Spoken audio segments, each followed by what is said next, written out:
আমার কথা তো বিশ্বাস হয় না, নিজের চোখে যখন দেখবা তখন বিশ্বাস করবা। দেখো কি অবস্থা, এইসব যদি হয়।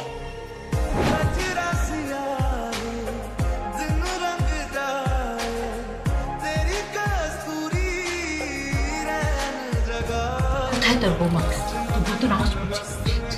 তোর মাথায় কি গন্ডগোল দেখা দিয়েছে নাকি? এইসব উল্টা পাল্টা কথা তুই বলতে পারিস? দাঁড়াও,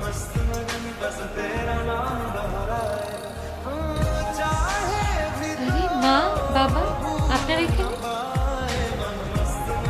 এই যে আপনার যে নামাজ এখন শেষ হলো, একটু আগে আপনি কি করছেন সেটা দেখান। এখানে মদের বোতল ছিল, এখন কোথায় লুকিয়েছো? হ্যাঁ, কোথায় মদের বোতল কোথায়? কি বলছি বলো? কিসের মদ? কি তোমার কাছে মদের গ্রান কেন আসছে? তুমি মদ খেয়েছো? দেখেছো বাবা, কত বড় মিথ্যে কথা বলে। তুমি বসে বসে মদ খাচ্ছিলে, আমি কেন মদ খেতে যাব? আমি যখন বাধা দিতে গেলাম, যখন টানাটানি করলাম, তখন আমাকে বাজে